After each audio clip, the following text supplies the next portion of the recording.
Yes, read the question. The equation of progressive wave is given by, progressive wave का equation यहाँ पे दिया है, this is y equal to 5 sine 100 pi t minus 0.4 pi x, where y and x are in metre and t is in second.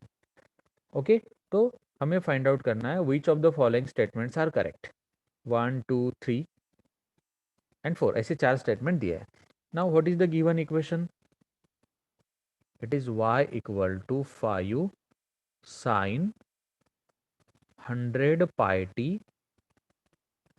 Minus 0.4 pi x. Okay, ये equation हमें दिया है.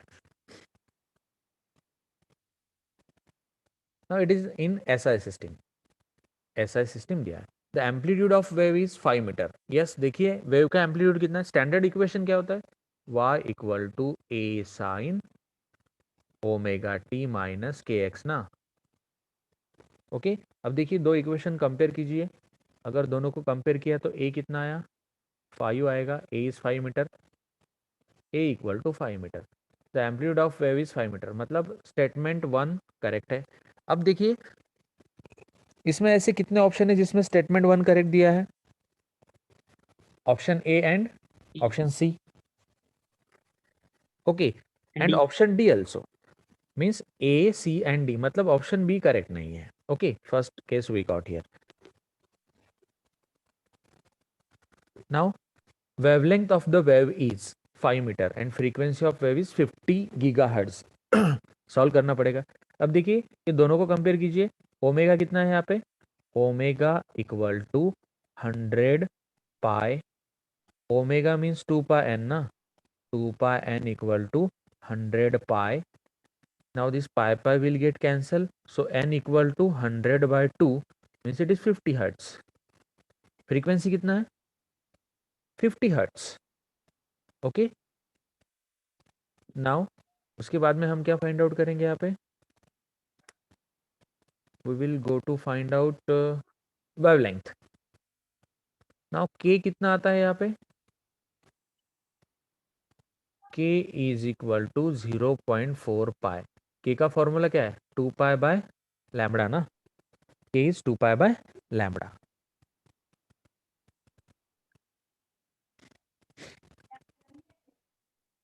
सो के हिसाब से लैम्बडा कितना आएगा फिर? Lambda equal to 2 pi divided by 0.4 pi. So this pi pi will get cancel. 1 by 0.2 means 1 by 2 is 0.5 into 10 raised to 1, so it is 5. Lambda कितना आ रहा है? 5 metre. Wavelength is 5 metre. Lambda भी कितना आया है? 5 मीटर आया है. Okay, now I think here it should be hertz, it should not be gigahertz. The frequency of wave is 50 gigahertz. he is saying 50 gigahertz बोल रहा है, पर यहाँ पे ऑप्शन में होना चाहिए था hertz. So frequency of wave is 50 hertz. देखिए यहाँ पे फ्रीक्वेंसी भी 50 हर्ट्ज आया है, मतलब थर्ड वाला ऑप्शन भी करेक्ट है. अब बाकी है लास्ट वाला, velocity of the wave. v equal to n lambda. N is how much? 50. Lambda is 5, so it is 250 metre per second. Velocity 250 metre per second है. मतलब ऑप्शन फोर्थ स्टेटमेंट भी correct है. So first one is correct, second, third, fourth. So option D is correct. सभी statements यहाँ पे correct है.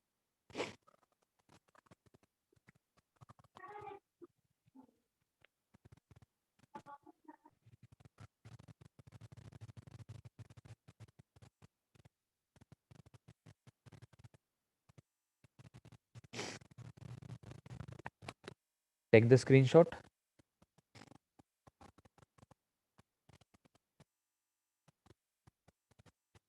Read the question.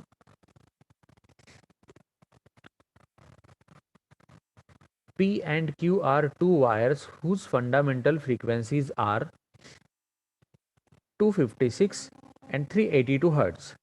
How many beats in 2 seconds will be heard?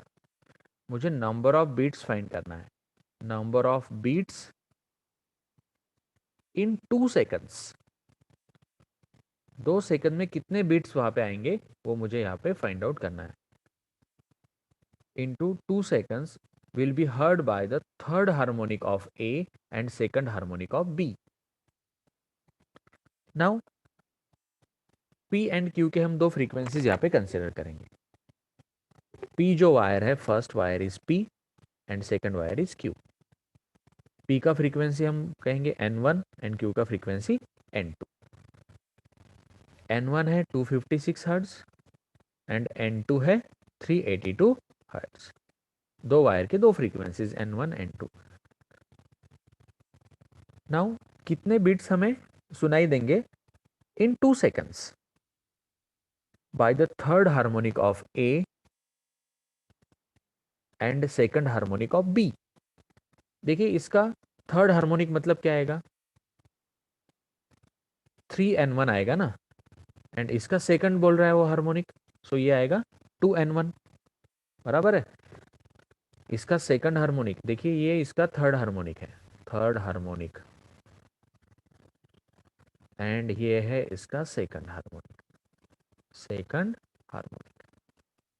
Okay, तो ये दोनों के बीट्स हमें यहाँ पे कितने सुनाई देंगे ऐसा क्वेश्चन है.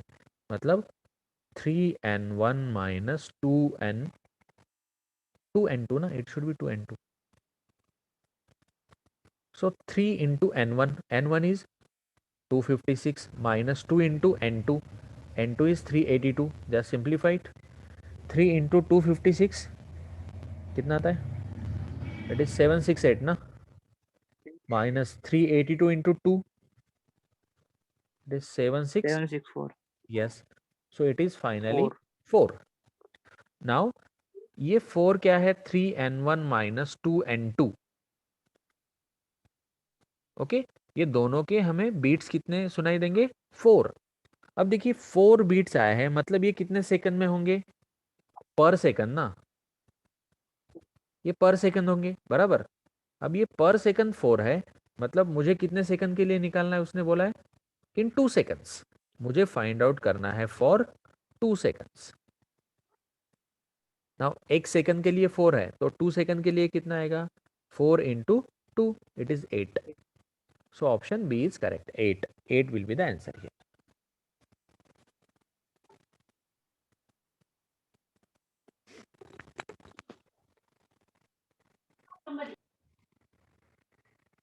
उसने बोला है कि फर्स्ट वाले का फ्रीक्वेंसी इतना है, सेकंड वाले का फ्रीक्वेंसी इतना है, और फर्स्ट वाले का थर्ड हार्मोनिक, ये उसका फंडामेंटल फ्रीक्वेंसी हो गया फर्स्ट वाले का, ये सेकंड वाले का फंडामेंटल फ्रीक्वेंसी. इसका थर्ड हार्मोनिक मतलब 3N1 आएगा, एंड इसका सेकंड हार्मोनिक मतलब 2N2 आएगा. ये दोनों की बीट्स मुझे निकालना है, मतलब 3N1 माइनस 2N2 करूंगा मैं. N1 N2 है, ये आया 4. 4 कितने टाइम के लिए है, पर सेकंड. एक सेकंड में 4 बीट्स आएंगे, तो 2 सेकंड में कितने आएंगे, obviously 8 beats.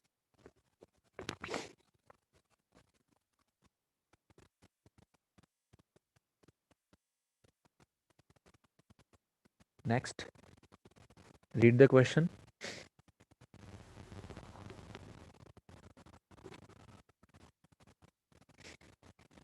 A wire is stretched between 2 rigid supports. एक वायर है, दो रिजिड सपोर्ट के बीच में उसको हमने स्ट्रेच किया है, like this. Vibrate in its fundamental mode. इसका फंडामेंटल मोड मतलब कितने लूप्स तैयार होंगे, एक ही लूप तैयार होगा वायर में, फंडामेंटल मोड है. ओके, फंडामेंटल मोड मतलब एक ही लूप तैयार होगा, और उसका फ्रीक्वेंसी उसने दिया है यहाँ पे 50 hertz. The mass of wire is 30 gram. Wire का मास है 30 gram. Now this mass of wire is 30 gram, means 30 into 10⁻³ kilogram. And linear density is, मतलब स्मॉल m भी दिया है उसने, 4 into 10⁻² kilogram per metre. It should be kilogram per meter, huh? Not meter per second, like this. The speed of the transverse wave at the spring is, हमें क्या निकालना है, speed of the transverse wave at the string, string पे जो यहाँ पे wave तैयार हुआ है उसका हमें स्पीड निकालना है। अब देखिए v का फॉर्मूला क्या है, v equal to under root t by m, but here tension is not given, यहाँ पे टेंशन दिया नहीं है। ओके, स्मॉल m दिया है but tension is not given. आप बोलेंगे sir t equal to m g करेंगे हम, एम जी बिल्कुल नहीं कर सकते हैं, क्योंकि ये जो m यहाँ पे दिया हुआ है ये मास ऑफ द स्ट्रिंग है। ओके, यहाँ पे कुछ मास हमने अटैच नहीं किया है, ये जो m है ये मास ऑफ द स्ट्रिंग है, इसलिए हम इस m को इस t के कैलकुलेशन में नहीं यूज कर सकते। v equal to under root t by m यहाँ पे नहीं हो सकता है। अब देखिए हमें speed of the transverse wave find out करना है, तो अगर ये ऑप्शन नहीं चल रहा है तो हम जाएंगे फिर v equal to n lambda के लिए। ओके, इससे तो हम फाइंड आउट कर सकते हैं v equal to n lambda. Now यहाँ पे देखिए हमें लेंथ दिया नहीं है, length is not given, length is not mention. Now यहाँ पे देखिए लेंथ को मैं ऐसे लिख सकता हूँ, यहाँ पे एक ही लूप तैयार हुआ है इसलिए मैं इसको लैम्बडा बाय 2 लिख सकता हूँ, l equal to lambda by 2। So lambda equal to क्या आएगा, लैम्बडा इक्वल टू 2l आएगा ना, l equal to lambda by 2, so lambda equal to 2l। Now l is also not given, l भी दिया नहीं है। हम एक काम करते हैं, this small m means what, capital m by l ना, लीनियर डेंसिटी मतलब मास पर यूनिट लेंथ आता है, linear density means mass per unit length. सो हम लेंथ यहाँ पे फाइंड आउट कर सकते हैं, length equal to m by m। Now this capital M is 30 into 10⁻³ and this small m is 4 into 10⁻²।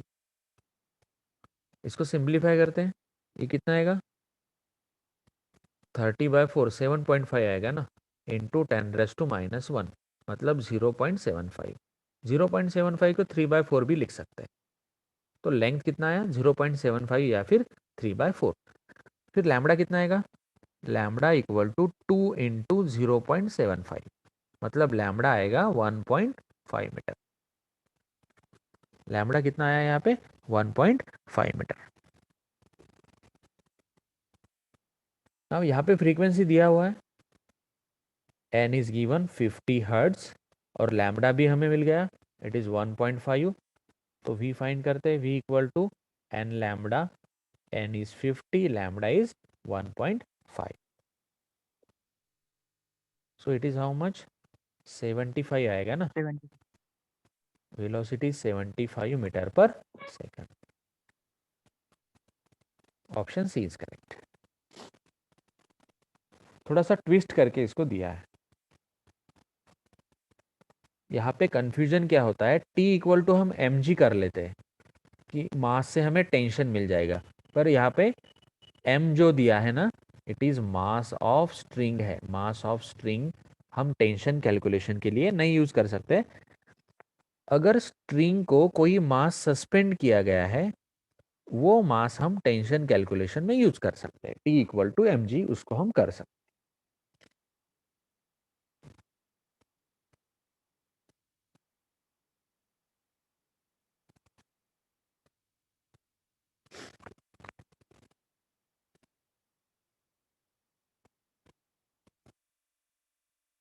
Next question,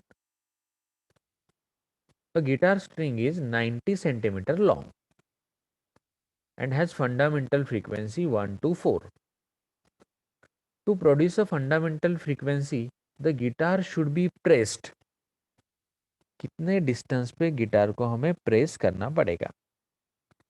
देखिए guitar का string जो है ना ये पूरा है 90 सेंटीमीटर लॉन्ग, ये गिटार का स्ट्रिंग है और इसका फंडामेंटल फ्रीक्वेंसी है 124 हर्ट्ज। अब देखिए to produce the fundamental frequency the guitar should be pressed, कौन से पॉइंट पे गिटार को प्रेस करने के बाद यहाँ पे हमें फंडामेंटल फ्रीक्वेंसी मिलेगा, ऐसा क्वेश्चन में उसने पूछा है। नाउ देखिए हम इसमें एक काम करते हैं, लॉ ऑफ लेंथ हम यूज करेंगे। देखिए फ्रीक्वेंसी मेंशन किया है एंड लेंथ मेंशन किया है, so can I use law of length, n1 l1 equal to n2 l2। नाउ एक फ्रीक्वेंसी मेंशन किया है एंड सेकंड वाला frequency. Now here first frequency n1 is 124, and second frequency is also given, it is 186.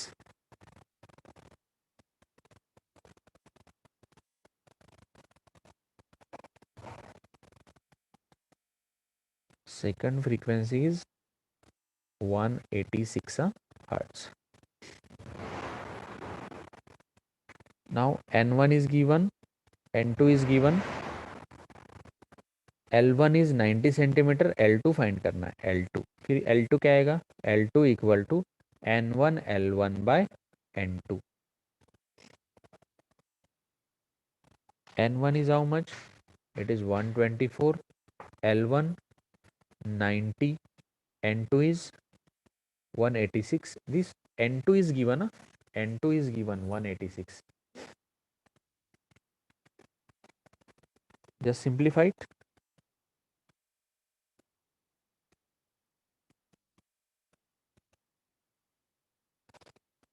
कितना आता है, length centimetre में लिया है इसलिए आंसर फाइनली सेंटीमीटर में आएगा।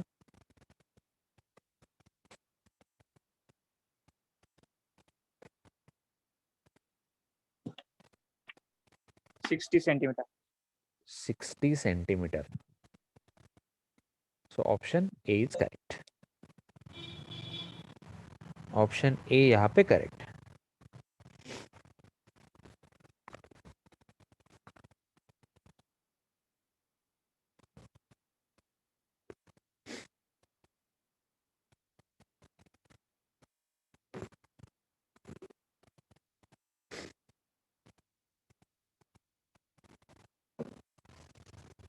Yes, next question,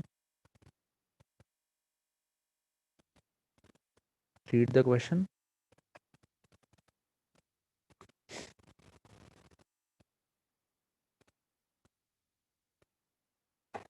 A glass tube of 1 meter length is filled with water. This is some glass tube. Okay, its length is 1 meter. It is filled with water. This tube is filled with water.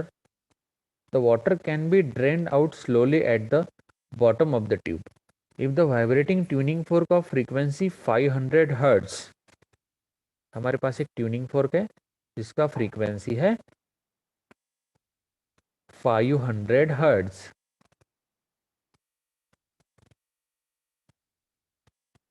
Okay, is brought at the upper end of the tube and velocity of sound भी दिया है, frequency दिया है, velocity of sound is also given 330 metre per second. total number of resonances obtained will be, now हमें यहाँ पे total number of resonance यहाँ पे find out करना है। now this is the tube closed at one end. okay, अब देखिए ये इसको अगर हमने रेजोनेंस ट्यूब कंसिडर किया तो रेजोनेंस ट्यूब में हमें रेजोनेंसेस कौन से डिस्टेंस पे मिलते हैं, we will get in terms of lambda by 4, 1 lambda by 4, 3 lambda by 4, 5 lambda by 4, 7 lambda by 4 and onwards. Okay, अब देखिए लैम्बडा मुझे यहाँ पे फाइंड आउट करना पड़ेगा, v इक्वल टू क्या है, n lambda. So this lambda is what, v by n, v is how much, 330 and n, it is 500. okay, just simplify it, कितना आता है देखो, लैम्बडा कितना आता है,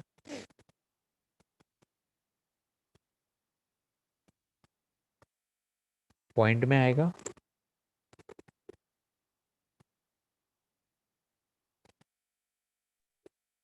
0.66।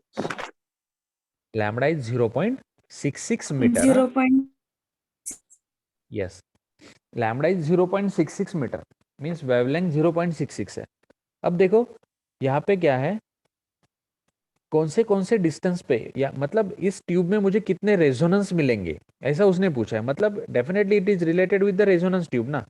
आपको जो हिंट है यहाँ पे रेजोनेंस वर्ड आया है, मीन्स हमें नंबर ऑफ रेजोनेंसेस यहाँ पे फाइंड आउट करना है।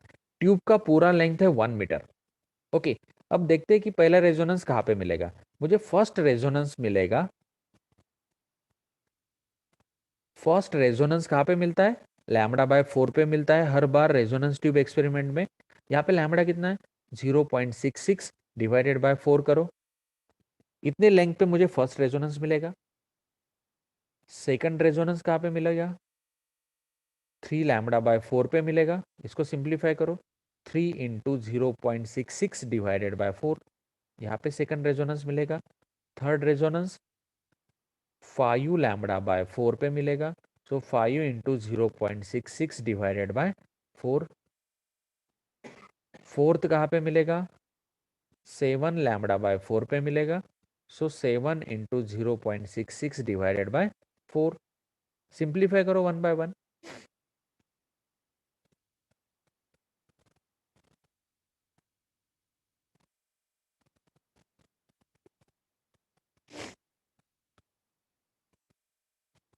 फर्स्ट कितना आता है, 0.165। 0.165 मीटर, इतने डिस्टेंस पे मुझे पहला रेजोनेंस मिला। ओके, सेकंड वाला।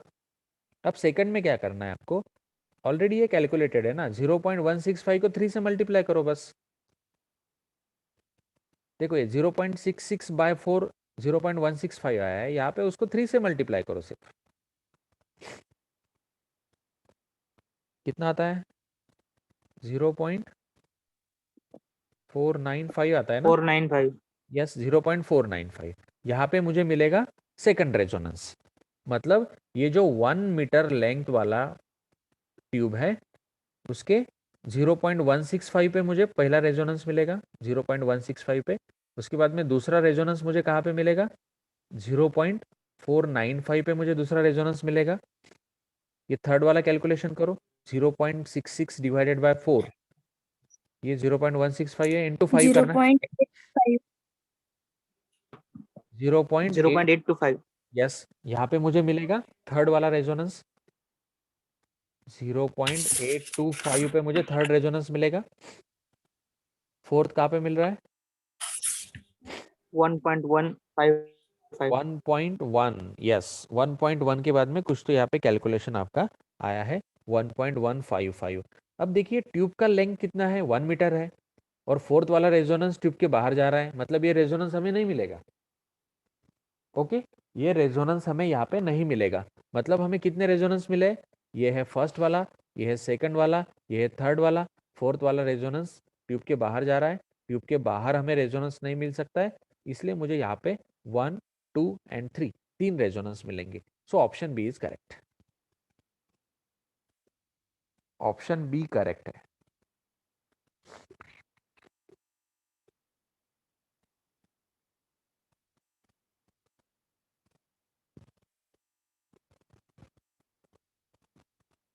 Now take this question for homework, take the screenshot.